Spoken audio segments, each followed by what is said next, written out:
Level 1. Born between river and mud, you arrive in the flood season. The Nile has climbed over its banks, brown water covers the fields. Your village sits on a strip of higher ground, packed tight with mud brick homes, reed fences, goats, clay jars, and the smell of wet earth. You are born on a sleeping mat while your mother bites down on linen and your father waits outside, pretending not to be afraid. You own nothing. Not a bowl, not a sandal, not even a name that matters yet. You are one more baby in a farming village south of Memphis, where most lives begin the same way and end the same way. If the flood is kind, you eat. If the flood is weak, you fear the next year before this one even ends. Your first world is small, a low ceiling black with smoke, a grinding stone, a clay oven, a jar of beer too sour for a child. Your mother wraps you in linen that was mended 3 times before it touched your skin. Flies land on your face. She brushes them away. That is love at level 1. You survive your first week. That already feels like a victory. You survive your first fever too. Your skin burns, your breathing turns thin, your mother cools you with river water and begs every god she knows. You do not understand death yet, but it circles close enough for the adults to whisper. Then the fever breaks. That is your first lesson. In ancient Egypt, life does not start safe, it starts lucky.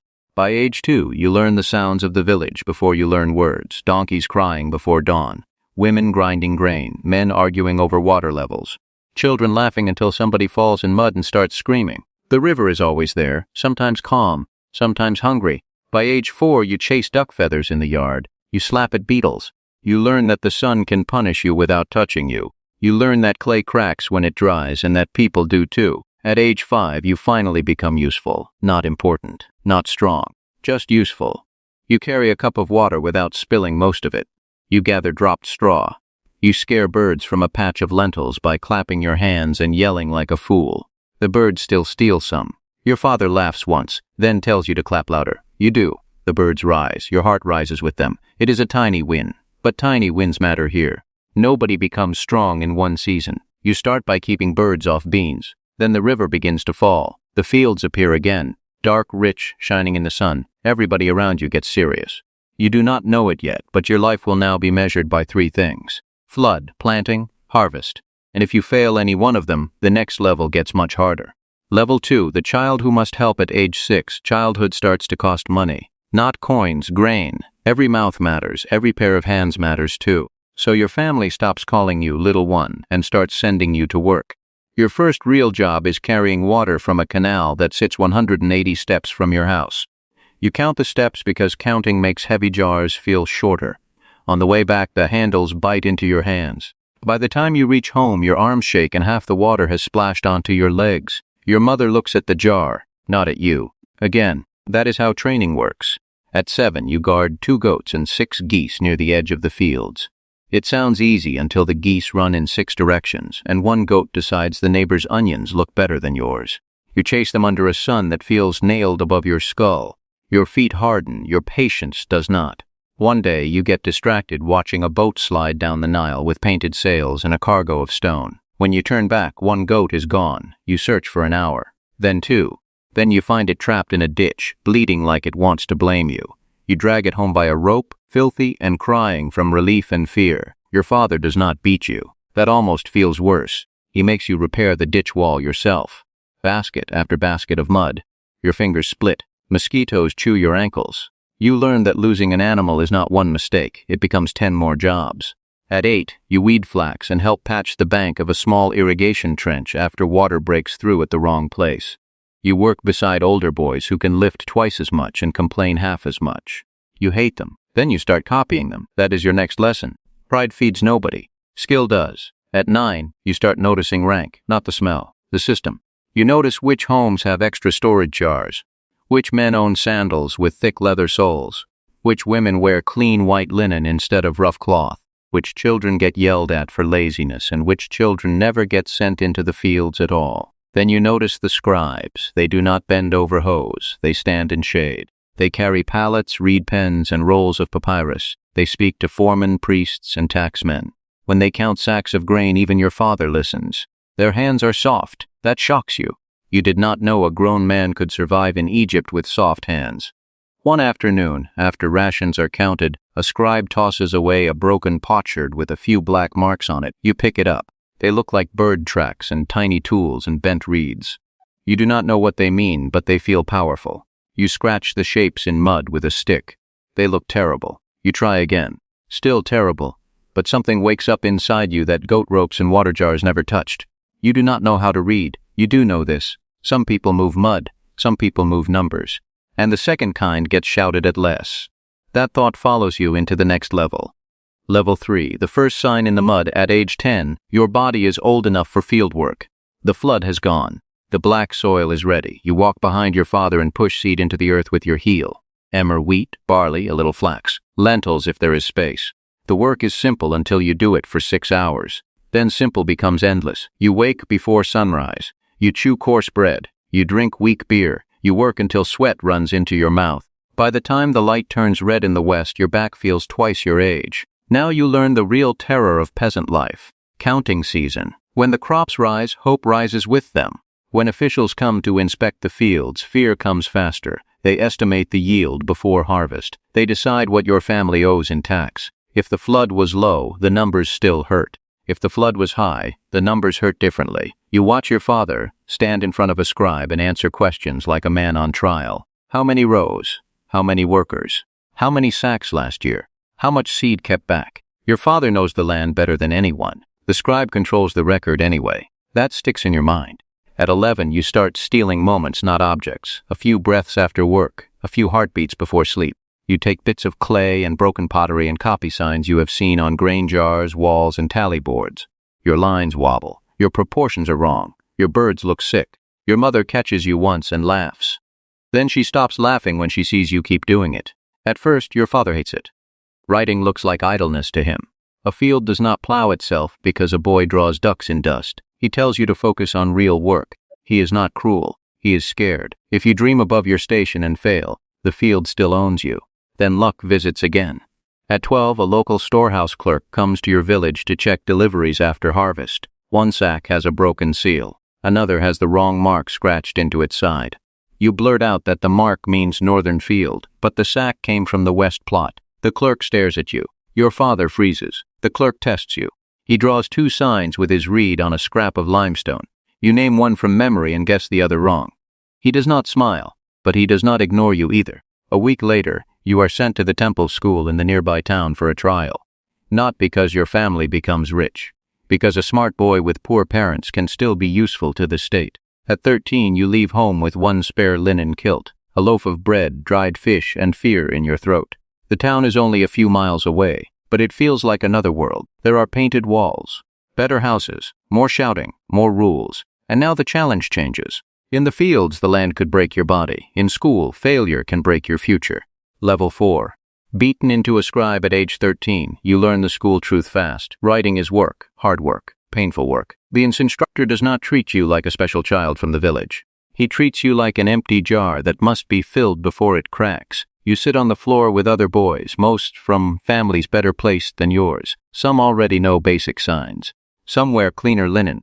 Some think your accent is funny. Your first month is humiliation. You hold the reed pen wrong. Your ink blots. Your hieratic signs collapse into mud. You mix up numbers. You forget phrases. You write too slowly. You write too big. You write too small. When you get lazy with practice lines, the instructor strikes your calves with a stick and tells you the ear of a boy sits on his back.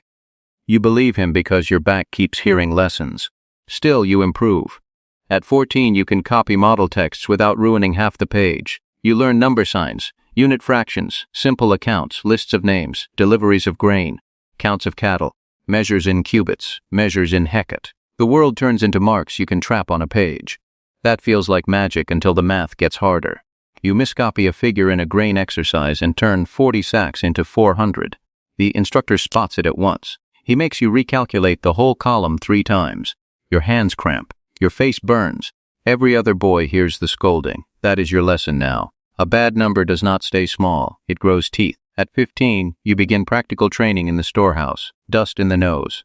Grain everywhere. Men hauling sacks. Clerks checking seals. Overseers shouting for speed. Here, writing finally connects to life. If you record the wrong amount, someone loses food. If you miss a seal, theft spreads. If your totals fail, blame rolls downhill toward you. One evening, after a long day of counting barley, your supervisor gives you a wax tablet and tells you to total 27 sacks from one field. 19 from another, and 34 from a third. You double count one line and produce 107 instead of 80. He makes you count every sack again at sunset. You do it by touch in the dim light, hands deep in rough fiber and dust, whispering numbers until you want to scream. When the true total comes out to 80, he says only this: the grain does not care if you are tired, you never forget it. At 16, you earn your first regular pay, not riches. 2 sacks of barley for the month, some fish on workdays. Ink scraps when the senior clerks feel generous. Still, to your family, this is a miracle. You are no longer just a mouth. You are a line in the household account that adds instead of subtracts.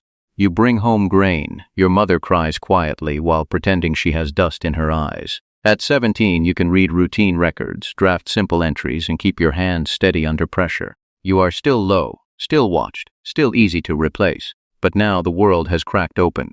You once chased geese for free. Now officials trust you near numbers. And numbers can carry you farther than muscle ever could. Level 5. The young man with a reed pen at 18. You become a junior scribe attached to a grain office near the river. This sounds grand until you see your sleeping place. A corner mat, shared room, hot walls, mosquitoes, 1 storage chest, 1 cracked water jar. Still, it is your corner mat. Your job is simple on paper and brutal in practice. Record deliveries, check seals, note shortages, mark rations for workers, travel when needed, stay accurate always. Accuracy becomes harder because real life refuses to line up in neat columns. A boat arrives late because the wind dies. A foreman lies about missing sacks. A worker begs for extra grain because his child is sick. A noble's servant hints that certain counts should look cleaner than they really are. You learn very fast that writing is not just memory. It is pressure. At 19, the Nile flood comes in lower than expected. You hear the worry before you see it. Fewer jokes in the yard. More men staring at watermarks cut into stone. More arguments over seed grain. The old farmers do not need numbers to know danger. They smell it. A lower flood means thinner harvests. Thinner harvests mean tighter rations.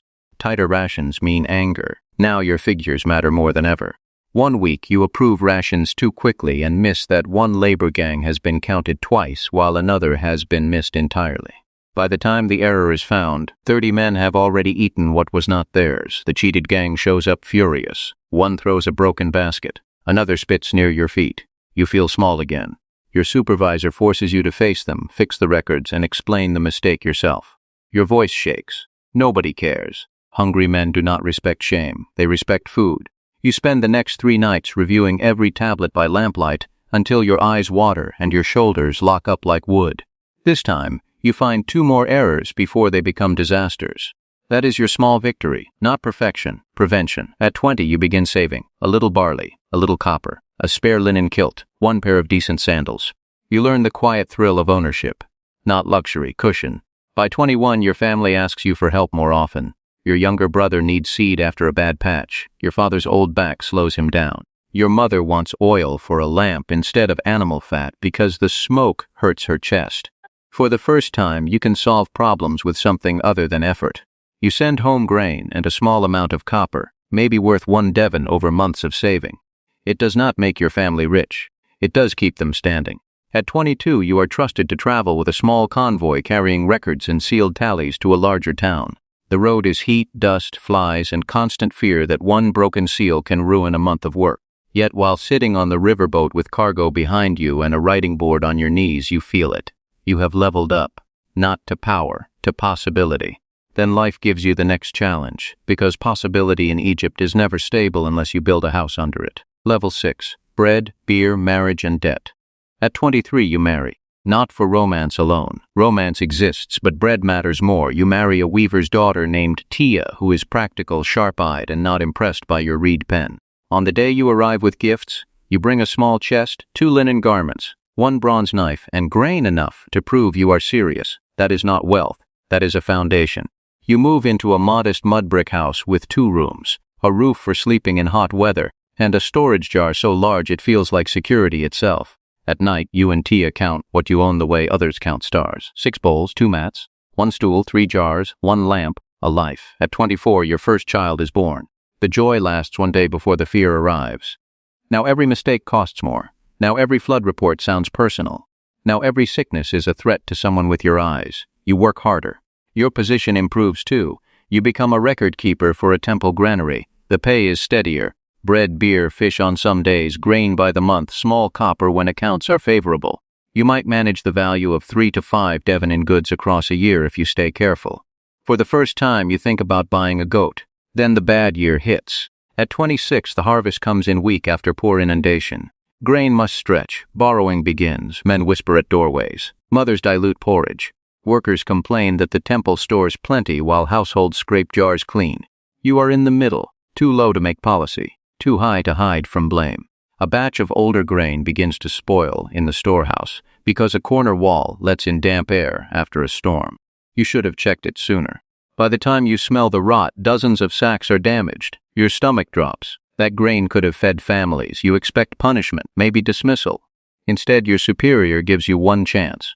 Sort what can be saved, dry what can be dried, record every loss honestly. No hiding, no excuses. For 6 days you barely sleep. You supervise laborers spreading grain in the sun. You throw out the worst of it. You argue with guards trying to steal from the damaged piles. You revise ration estimates. You cut waste where you can. The losses still hurt. But the granary survives the season. So does your position. You learn the adult lesson now. Failure does not end you if you face it before it rots further. At 27, the goat finally comes. Then another year later, a second child. Then a better chest. Then more tools. Tia weaves extra linen and trades it for oil and dried dates. You start thinking like a household manager, not just a worker. You track what comes in. You track what goes out. You stop laughing at older men who worry over broken pots. A broken pot is a cost. At 29, your father dies after a short illness. The funeral strips all noise out of you. You help wrap him. You help carry him. You stand in the dry western land and think of his hands, cracked and hard, the hands that once laughed at you for drawing signs in mud. Without those hands, you never reach this level. You send more support to your mother after that, not because anyone orders you to, because now you understand the weight adults carry in silences. At 30, you are no longer becoming a man. You are one. And the next level wants more than survival. It wants leadership. Level 7. Called to the great work at 31, your records earn attention from above your town. A royal building project upriver needs literate men who can count rations, workers, stone loads, rope lengths, and delivery days without collapsing under pressure. You are chosen as one of them. The honor feels good for exactly one night. Then the fear begins. You leave your wife, children, and aging mother behind. You travel south with a work convoy toward Thebes, where temples rise like mountains cut by human hands. The scale shocks you. Columns thicker than village huts. Obelisks waiting to move. Reliefs climbing walls like frozen stories. Here mistakes become huge. At 32, you oversee grain and beer rations for one labor gang of 120 men. Stonecutters, haulers, water carriers, plaster workers. If your count is wrong, strong men weaken. If deliveries lag, tempers explode. If you sign for cargo that never arrives, someone above you looks for a neck. The first month nearly breaks you. One shipment of barley is delayed by 3 days because a riverboat grounds on a sandbank. Another shipment arrives with seals damaged. A foreman claims his men need double beer after 2 collapses under the sun. A senior official demands perfect totals during a dust storm when your papyrus wants to tear from your hands. You try to solve everything at once. That is the mistake. You overlook the stone crew's water issue while chasing grain totals. 2 men collapse from heat before midday. One survives, one does not. You did not kill him. It still feels like you failed him. That night you cannot eat. You sit outside the camp with a writing board on your knees and realize something cruel. Bigger work does not only mean bigger pride, it means bigger consequences. So you change. At 33, you build better habits. Morning counts first, water checks second, ration marks before midday. Seal inspection at unloading, not after. One assistant for numbers, one trusted guard for stores. You stop trying to be heroic and start trying to be reliable. It works, losses shrink, fights lessen. Your gang begins finishing tasks on schedule. A supervisor who once barely knew your name now asks for your estimates before approving shipments. That is power in Egypt, not loud power. Quiet power that moves through records. At 35, your pay improves. More grain, better cloth, occasional meat, a bonus in copper after a successful season. Enough to send home support and still keep savings. Tia writes back through a local scribe that the children are growing, the goat had twins, and the roof still leaks in the east corner. You laugh for the first time in weeks. At 36, another crisis comes. A stone count on a riverside quay does not match the delivery tally. 30 blocks are missing on paper. Panic spreads because missing stone can mean theft, fraud, or disaster in transport. You trace the error through 3 days of records and find the truth. The blocks were logged in qubit groups by one clerk and as full pieces by another. Bad method, bad communication, no theft. You fix the system before sunrise. That small save brings a big result. You are promoted to oversee several junior scribes. Now you are the soft-handed man the village child once watched from a distance. Only now you know the softness is a lie. The hands may look better. The pressure cuts deeper, level 8. Land, status, and the weight of fairness. At 40, you return home with more than experience. You return with status. Not noble status, not palace status, but enough to matter in your district. You hold a recognized title. You own better linen. Your house has been expanded to 3 rooms. Your children eat more regularly than you did at their age. You have 2 goats, a donkey share with a neighbor, and grain reserves that can survive a bad month without panic. To your younger self, this looks like winning. Then real life shows the next level. At 41, the flood shifts a boundary marker between fields. What used to be clear becomes mud and argument. 2 families claim the same strip of good land, about 60 cubits long. Voices rise. Old grudges wake up. One widow risks losing the only plot feeding her sons. Now your writing skills become moral tools. You dig through records, old assessments, tax rolls, a survey copy from 7 years ago, measurements from before the flood changed the edge. You walk the boundary under hard sun, reed in hand, while both families stare at you like the future sits inside your tablet. You make your decision based on the older measure. One family hates you for it. The widow keeps her land. That night you understand another lesson. Fairness is expensive, but unfairness spreads debt into the soul. At 43, your eldest son wants to avoid field labor. Of course he does. He wants the path you took. But now you see what your father saw. Ambition is a gamble. You push him hard, too hard. When his writing slips, you scold him with a sharpness that sounds too much like old instructors. He stops meeting your eyes. That hurts more than any school stick ever did. So you change again. You sit with him at dusk. You show him how you once ruined signs on potsherds. You let him see your old practice scraps. You stop pretending you were born competent. He improves after that. Not because fear pushed him, because honesty did. At 45, your mother dies. The house feels different at once, quieter, smaller. Even the grinding stone sounds lonely. She had seen you as a baby with flies on your face and fever in your bones. She had seen you bring home your first sack of barley. She had seen the roof rise higher over your family. Without her, success feels less bright. So you pour more of yourself into work that lasts. You begin teaching village boys basic counting and signs in spare hours. Not many. 4 at first, then 6. Most will never become full scribes. That does not matter. A little knowledge changes how a man stands in front of an account. At 47, a greedy tax collector tries to squeeze extra grain from households after a middling harvest by revising expected yields. You know the trick, you know the numbers, and now for once you know enough rank to push back. You present older records and current measures together. Calm voice, clear figures, no anger. The collector backs down in public because the evidence is too neat to attack. The village notices. Now children point when you pass. Now men ask your opinion before making deals. Now your life is not just yours, and that is exactly why the next level becomes dangerous. Level 9. The elder who counts more than grain. At 52, your beard shows gray. At 53, your knees ache in the cold morning. At 54, younger scribes start asking how you keep records clean during bad seasons. You smile because they think technique is the whole answer. Technique matters, so do habits, so does humility. So does never trusting your first total when hunger is involved. You rise into temple stewardship over local stores and land records. It is not glamorous, it is constant. Grain in, grain out, oil measures, lean-in tallies, worker rosters, repair costs, offerings, disputes, promises written down so memory cannot lie later.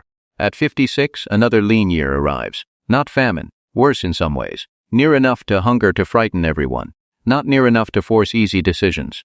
These are the years that create quiet theft and loud blame. A junior clerk under you starts altering small entries, nothing dramatic. Half a sack here, 1 jar there, tiny cuts spread across months. He thinks nobody will see the pattern. You do, because once you spent nights fixing your own bad totals by lamplight. Once you learned that numbers leave tracks. You confront him in private. He breaks fast. His wife is ill, his debt is rising, his shame pours out all at once. You could destroy him. Instead, you remove him from direct storage counts, report the losses honestly, and arrange wage work for him copying simple lists. Until he stabilizes, it is a risk. He might fail again. He does not. Now the lesson turns full. In youth, older men gave you one more chance when you deserved none.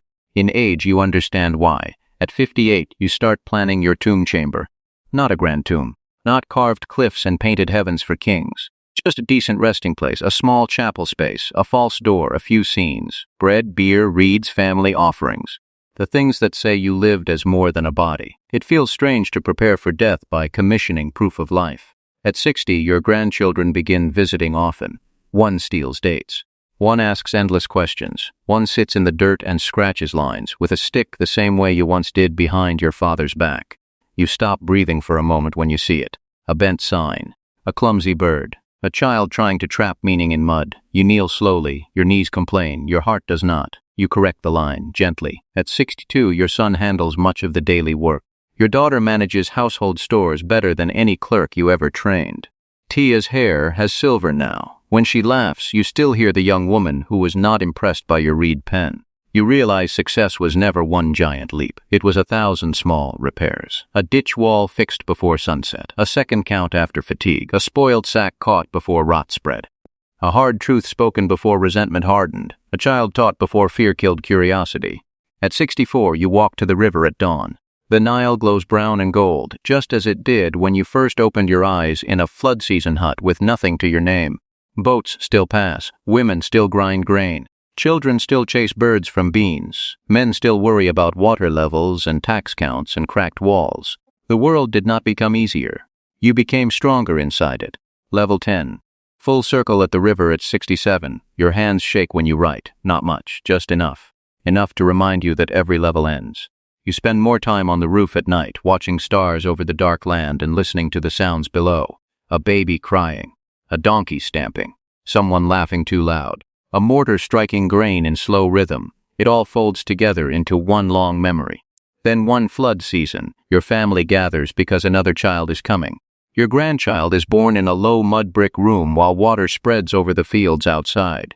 You freeze when you hear the first cry. You know that sound. You know that season. You know that helpless beginning. A new life arrives with nothing again. No rank, no savings, no title, no records. Just a small body, a dangerous world, and adults hoping luck stays long enough for love to matter. You hold the baby carefully. The skin is warm. The fists open and close around nothing. You look at that tiny face and remember your own first level, though you could not remember it then. The flies, the fever, the hunger hovering over every family, the birds in the beans, the lost goat, the first stolen moment with a broken potsherd, the beatings at school, the wrong totals, the spoiled grain, the dead laborer, the widow's field, the son who stopped meeting your eyes, the clerk you spared, the roof that leaked, the goat that had twins, the mother who brushed flies from your face, the father with cracked hands who never lived to see how far you would go. All of it lives inside this moment. You are no king, no conqueror, no god. You are something harder to build, a full life. You started with mud on your knees and no future beyond the next harvest. You learned to carry water, then signs, then numbers, then other people's trust. You turned grain into security, work into status, status into fairness, and fairness into legacy. You climbed from useful child to trained scribe, from scribe to steward, from steward to elder, and now you stand where all stories quietly point. Back at the beginning. Only now you understand it. Level 1 was never small. Level 1 was the seed. You hand the child back to the mother and step outside. The floodwater glimmers in the first light. The same river that fed your village, tested your family, lifted your records, carried your boats, and measured every year of your life moves past without stopping for your thoughts. You smile anyway, because once long ago you were the baby in the flood season house. Now you are the old man by the river, and between those 2 points you became ancient Egypt.